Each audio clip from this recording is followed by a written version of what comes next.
Part 1. First Contact Gone Wrong. High Ambassador Tlax stood before the Xylaxian High Council, his iridescent scales shimmering with excitement under the crystalline dome of the Grand Chamber. The holographic displays surrounding him showed images of Earth, a beautiful blue marble that had captured the attention of the most advanced civilization in the known galaxy. The humans show remarkable potential, Tlax announced, his secondary breathing chambers expanding with pride. Their technological progress in mere centuries outpaces what took us millennia. But their social structures. He paused, mandibles clicking in what the other council members recognized as distress. They are deeply inefficient. The council leader, Vierix, leaned forward on her hovering platform. Explain. They maintain small family units, Tlax continued, with singular attachments to specific offspring. This creates psychological dependencies that limit their development. Most concerning, they allow their young to remain in these limited family groups during their most formative years. The chamber filled with the soft rustling of disturbed scales, the Xylaxian equivalent of murmuring. Their own society had evolved beyond such primitive arrangements millennia ago. Young Xylaxians were raised in communal education centers, their genetic donors serving only as historical record keepers. We have an opportunity, Tlax pressed, to help these promising humans advance. Their children show remarkable adaptability. If we were to facilitate their development in proper educational facilities. Vierix's upper eyes narrowed while her lower ones remained fixed on the Earth images. You propose intervention? Selected acquisition of prime specimens, Tlax corrected. They're most promising young. We can accelerate their society's development by centuries. The council deliberated for 3 standard cycles before reaching their decision. Operation Human Advancement was approved with one directive: complete stealth and minimal impact to avoid disrupting human society's natural development. 2 lunar cycles later, 12 children vanished from different points around Earth. They were chosen carefully, gifted students, athletes, artists. The Xylaxians used their most advanced technology to ensure no evidence remained. Only empty beds and desperate parents were left behind.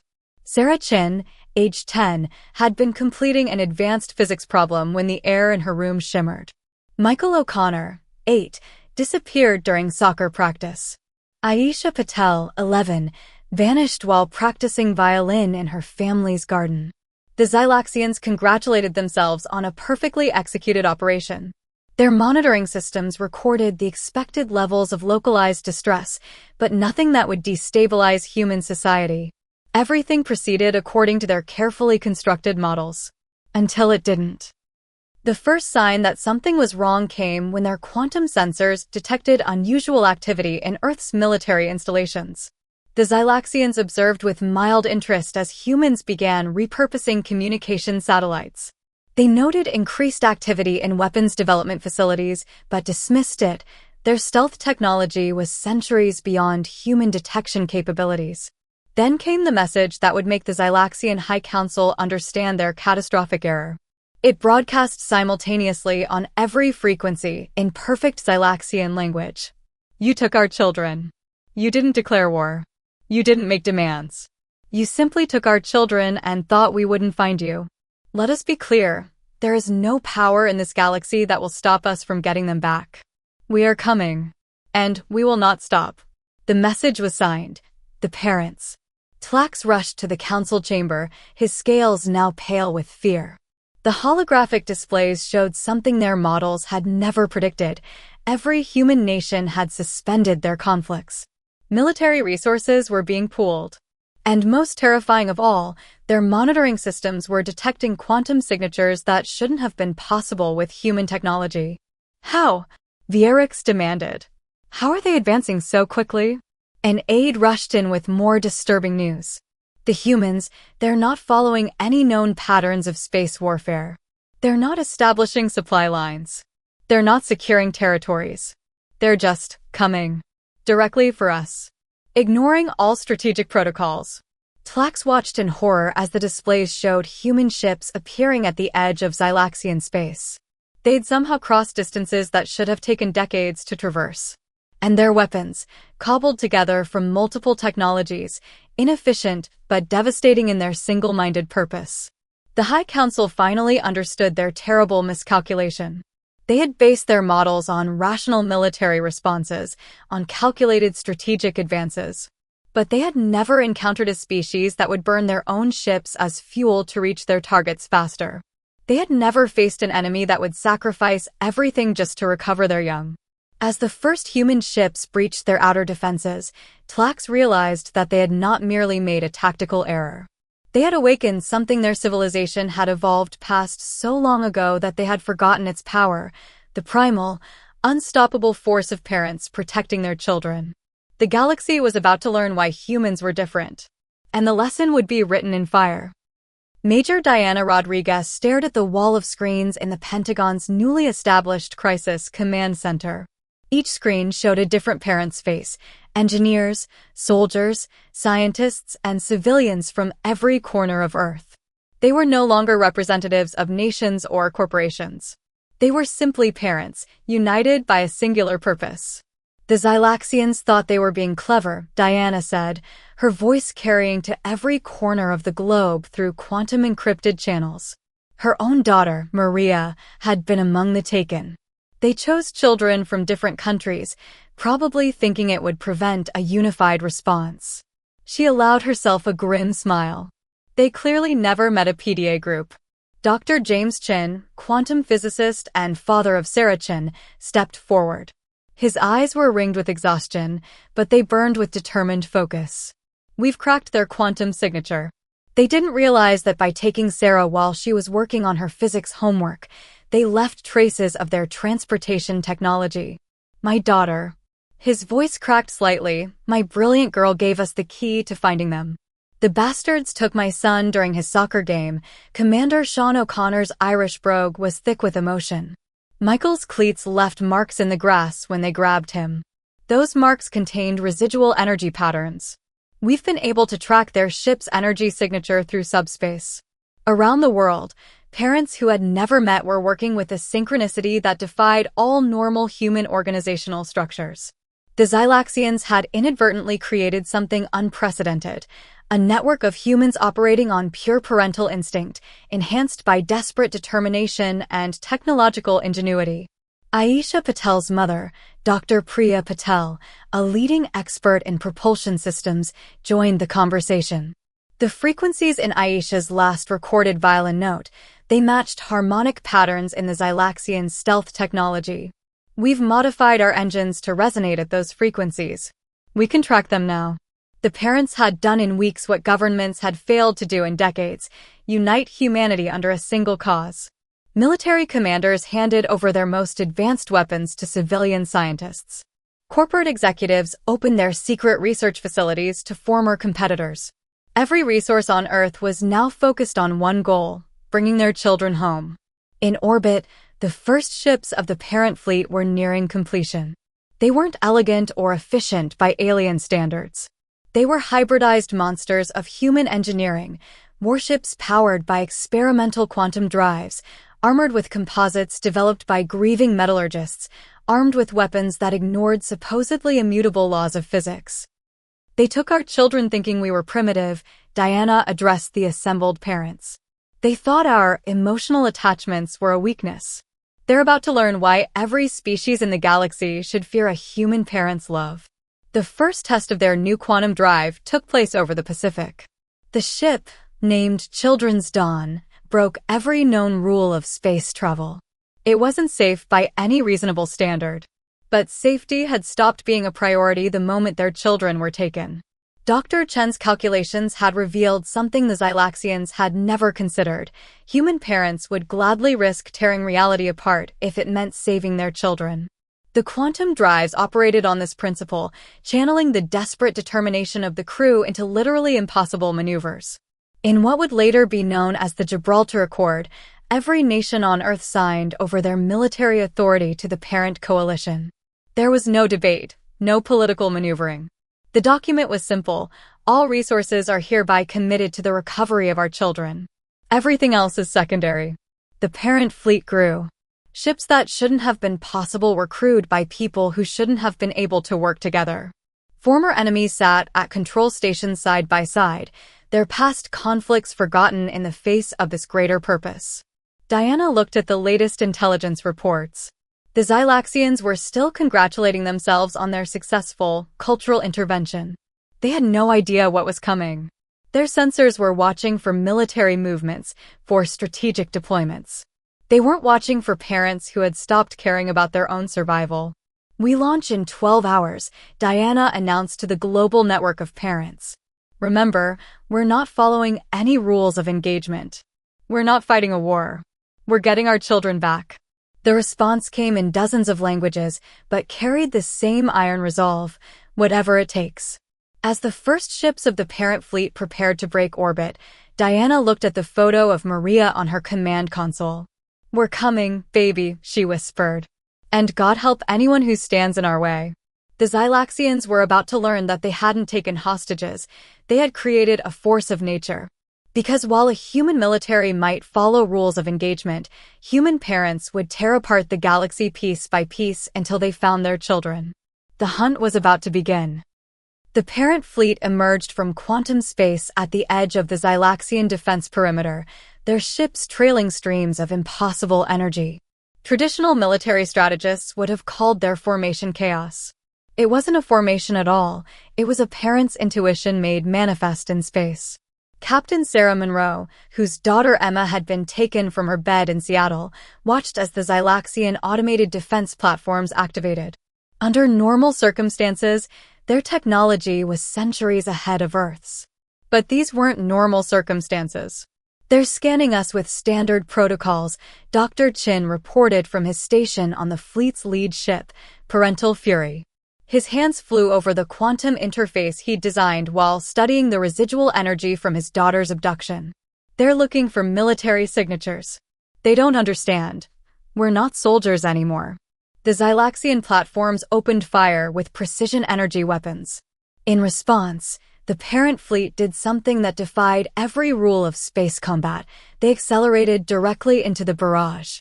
Hull integrity at 60%, an AI reported calmly. "Doesn't matter," Sarah responded, her eyes fixed on the sensor readings. "Dr. Patel, are you detecting the harmonic signature?" Dr. Priya Patel's voice came through the quantum comm, tight with controlled fury. "Yes, the same frequency as Aisha's violin. They're here somewhere."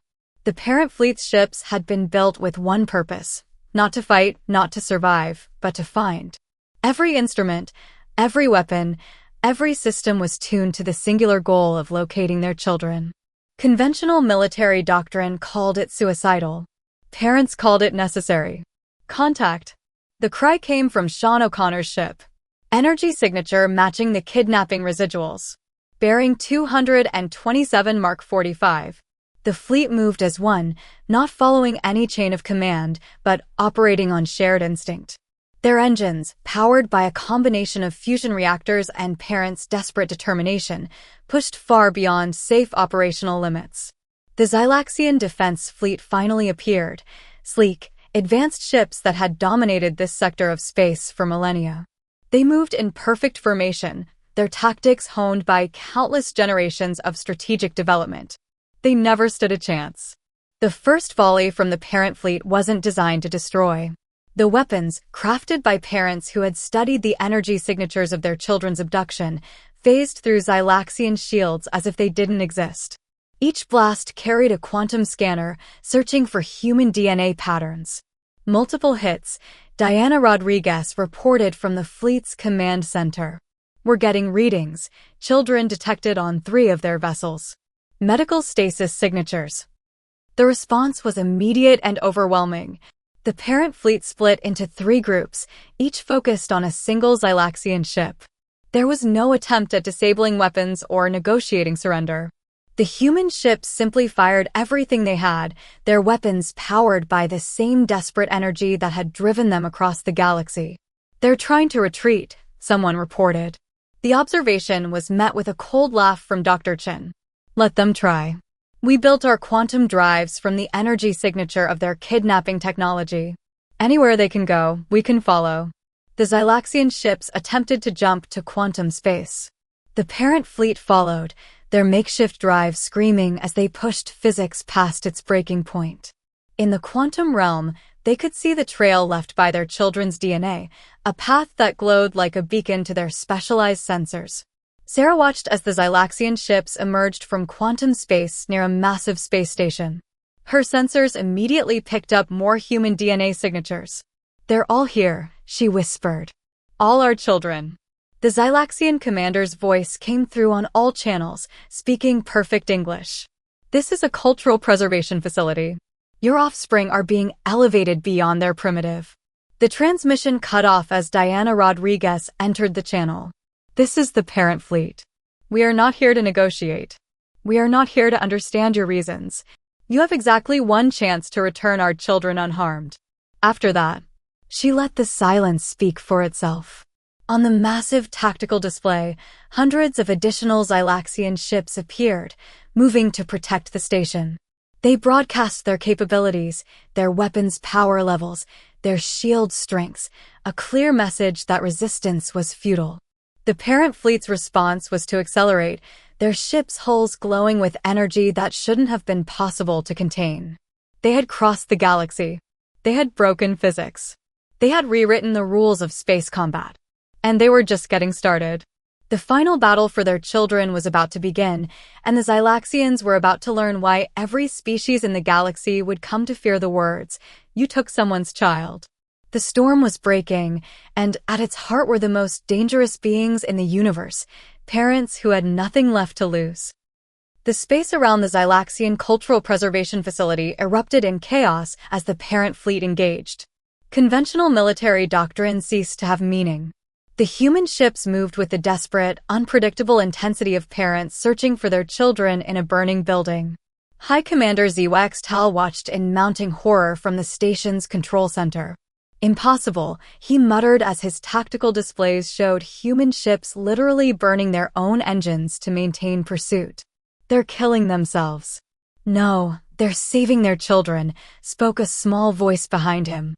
He turned to find Sarah Chin, the young human who had been solving quantum equations when they took her. Her eyes held wisdom far beyond her years. "You still don't understand what parents are, do you?" Across the battlefield, the parent fleet demonstrated exactly what that meant. When Xylaxian shields proved too strong, human ships simply rammed through them, their hulls reinforced with alloys created by metallurgists who had worked without sleep for weeks. When Xylaxian weapons locked on, human ships absorbed the hits, their crews protected by shields designed by engineers who had channeled their grief into creating the impossible. Diana Rodriguez's voice cut through all frequencies.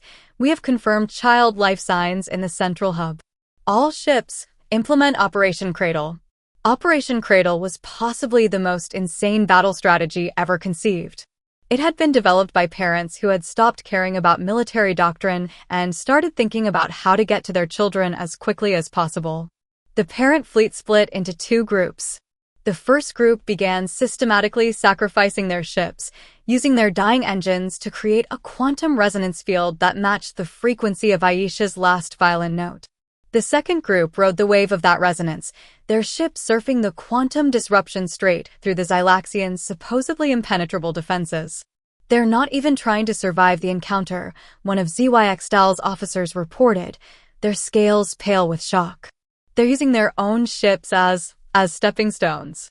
Sarah Chun smiled.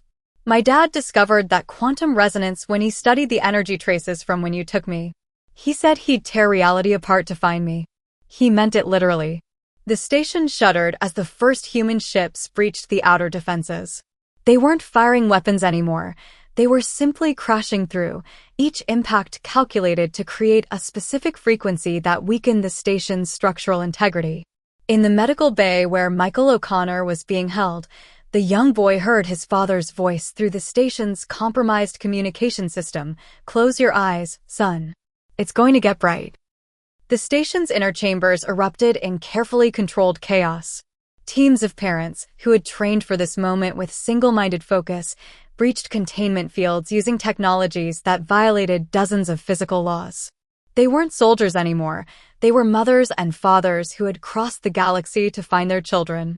Dr. Priya Patel found Aisha first, her quantum scanner detecting the unique resonance of her daughter's DNA. The reunion was brief. There would be time for hugs later. Now was the time for running. The Xylaxian security forces found themselves facing an enemy they couldn't comprehend. Their weapons were designed to subdue rational opponents. These humans simply ignored injuries, pushing through stun fields, their bodies pumped full of adaptable nanites designed by parents who had repurposed cancer research to keep themselves alive long enough to reach their children. Fall back to the secondary containment area, Tal ordered. But Sarah Chin was shaking her head. You don't get it. There is no falling back. There is no secondary plan. There is nowhere in this galaxy you can hide from them. They're not attacking your station. She pointed to the tactical display where human ships were still sacrificing themselves to maintain the quantum resonance field. They're erasing the very possibility that you could ever take their children again. The station's quantum core began to destabilize as the resonance field reached critical levels.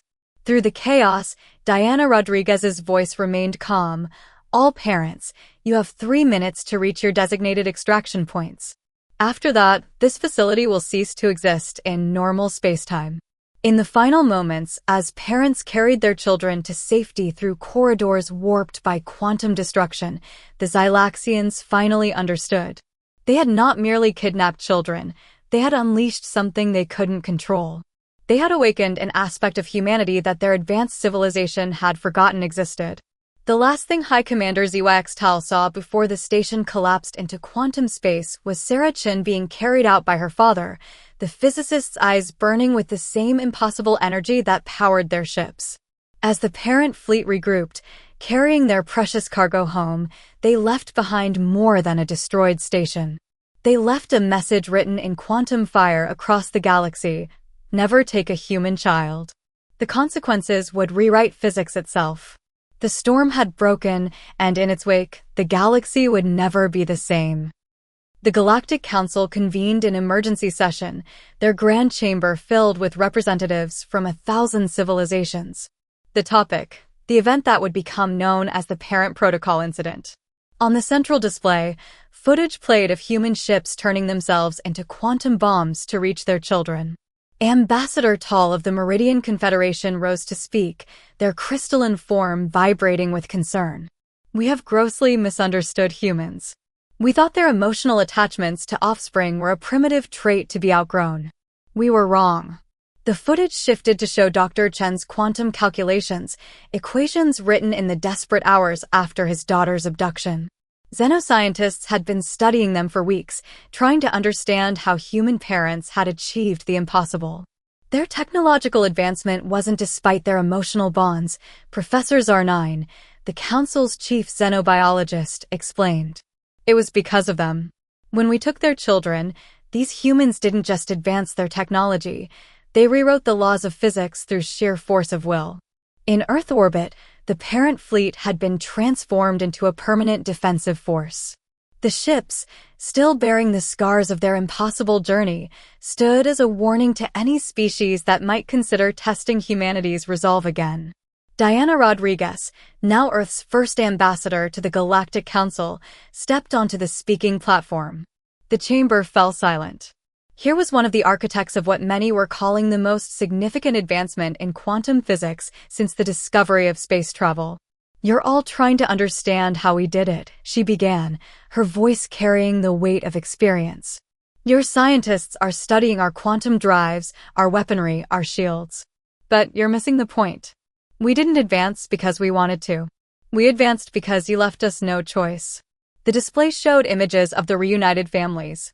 Sarah Chin solving equations with her father, both of them crying as they worked. Aisha Patel playing violin for her mother, the frequencies of her music now understood to be integral to new forms of quantum communication. Michael O'Connor and his father, their soccer games now studied by xenobiologists trying to understand how human play strengthened family bonds. We're not a warrior species, Diana continued. We're not conquerors. We're parents. And what you witnessed wasn't a war, it was a rescue mission. Every advancement we made, Every law of physics we broke was driven by one simple truth: we would do anything to protect our children. The Galactic Council passed a series of unprecedented resolutions that day. Human parental rights were recognized as a fundamental force, as immutable as gravity. The Parent Protocol was established, a warning system that would alert all space-faring civilizations if a human child was ever threatened. But the most profound change wasn't in the laws or treaties. It was in how the galaxy viewed humanity. They weren't seen as a young, primitive species anymore. They were recognized as something both wonderful and terrifying, beings whose love for their children could literally reshape reality. Research stations across the galaxy began studying human parent-child bonds, trying to understand the force that had driven ordinary humans to achieve the impossible. They documented cases of human parents lifting vehicles to save trapped children, surviving unsurvivable conditions to protect their young, and now breaking the laws of physics to cross the galaxy. The Xylaxians, humbled by their near-extinction experience, became the strongest advocates for human family rights. They had learned firsthand that there was nothing more dangerous in the universe than a parent searching for their child. In the years that followed, human children became the most protected beings in the galaxy. Not because of treaties or laws, but because every spacefaring civilization now understood a simple truth: threatening a human child meant facing not just a military response, but the full, reality-bending force of human parental love. The parent fleet remained vigilant, their ships a constant reminder that humans had rewritten the rules of the universe once, and they would do it again if necessary. But their greatest victory wasn't in the battles they won. It was in the battles they would never have to fight, because the galaxy had learned its lesson. Never stand between a human and their child. The laws of physics themselves would bend before a parent's love. And in classrooms across the galaxy, young aliens learned about the species that had proven that love wasn't a weakness to be evolved past. It was the most powerful force in the universe. 20 years after the Parent Protocol incident, Sarah Chen stood before her own class of students at the newly established Galactic Institute of Human Studies. The lecture hall was filled with young beings from across the galaxy, their forms as varied as the stars themselves.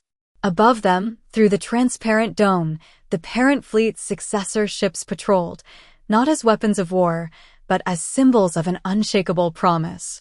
Today, Sarah began, we're going to discuss what your species calls the Great Awakening and what humans simply call getting our kids back. She smiled at the memory, no longer painful after all these years. I was one of those kids. The quantum display behind her showed footage from that day, the impossible fleet of human ships, burning their own existence as fuel to reach their children. Many of the alien students shifted uncomfortably in their seats. The idea of such sacrifice was still difficult for some species to comprehend. Your civilizations had categorized human emotional bonds as evolutionary holdovers, Sarah continued, bringing up her father's original quantum equations. You saw our attachment to our children as a weakness to be overcome. Instead, it became the force that revolutionized space travel.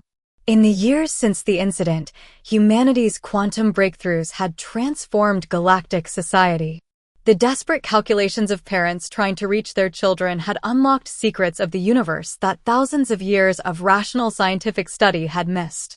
But the real change wasn't technological. Sarah activated a hologram showing the famous image of the parent fleet's return to Earth. It was in how the galaxy understood love. The doors of the lecture hall opened, and Sarah smiled as her father walked in. Dr. Chin, now significantly older, but still carrying that same determined spark in his eyes, joined her at the podium. Together, they activated the quantum resonance field they had discovered in their desperate search for each other. The students gasped as the laws of physics gently bent around them, creating a visualization of what happened when human parental love met the impossible, and the impossible gave way. This field, Dr. Chin explained, wasn't created by science. Science came later, trying to understand what we had done. This field was created by a father looking for his daughter, by parents who refused to accept that the universe itself could keep them from their children. The galactic community had spent 2 decades studying the phenomenon they called human parental quantum mechanics. They had discovered that the pure, focused determination of a parent seeking their child could create effects that defied traditional physics. It wasn't magic, it was love crystallized into physical law. Sarah brought up the final display, a live feed of Earth's new position in galactic society. Human parents were now sought after as advisors, teachers, and protectors. Their unique combination of emotional depth and unstoppable determination had created a new understanding of strength in the galaxy. The Xylaxians thought they were advancing our species by separating us from our primitive emotional bonds, Sarah concluded. Instead, they helped us prove that love, particularly the love of a parent for their child, isn't primitive at all. It's the most advanced force in the universe. As the lecture ended, Dr. Chin embraced his daughter, their personal quantum resonance field humming softly. Around Earth, the new generation of defense ships carried a simple message written in every known galactic language. We are humanity. We love our children. That is not our weakness, it is our strength. Remember the parent protocol. And in the vast expanse of space, countless civilizations did remember. They remembered the fleet of burning ships, crewed by parents who rewrote physics to save their children. They remembered the day they learned that love wasn't an emotion to be outgrown, but a force that could reshape reality itself. The galaxy had learned its lesson. Human children were now the most protected beings in known space, not because humans were the strongest or most advanced species, but because everyone knew that between a parent and their child, the impossible simply ceased to exist. The parent protocol remained more than a warning. It was a reminder that in the vast, cold expanse of space, the warmth of human love had proven to be the most powerful force of all. And somewhere in the quantum fabric of space-time, the echo of a parent's promise still resonated. We will find you. We will reach you. We will bring you home. No matter what it takes. The galaxy would never forget.